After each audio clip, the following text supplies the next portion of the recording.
আজকে পহেলা বৈশাখ 1432।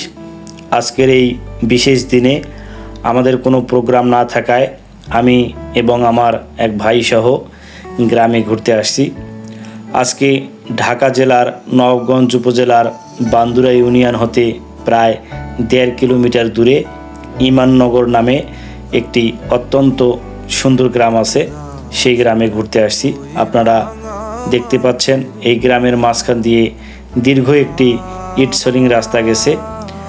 এই রাস্তার দুই পাশে দুটি বিল, অনেক সুন্দর সবুজে ঘেরা।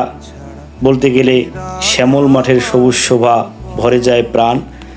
ময়নাটিয়ে দোয়েল শালিক কত পাখির গান, জুই চামেলি শিউলি বেলি কৃষ্ণচূড়া ফুল, বসন্ত এলে প্রকৃতির সাজে রঙিন করে শিমুল। আসলে এই গ্রামে না আসলে বোঝা যাবে না প্রকৃতি কত সুন্দর।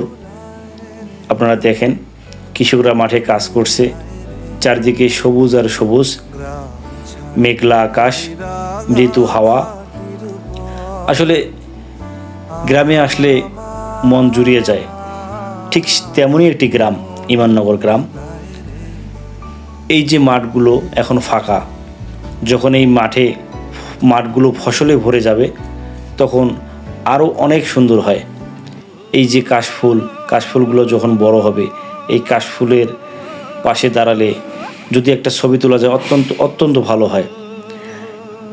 এই পুকুর ধারে অনেক লোকজন বেড়াতে আসেন, এই পুকুর ধারে সময় কাটান। গ্রামের মানুষের এটা একটা বলতে গেলে বিনোদনের জায়গা। আসলে গ্রামের প্রকৃতিতে বেড়ালে বড় কোনো পার্কের দরকার হয় না। আমরা যখন শহরে থাকি বড় বড় পার্কে ঘুরতে যাই, আসলে পার্কে তো প্রকৃতির কোনো সৌন্দর্য পাওয়া যায় না।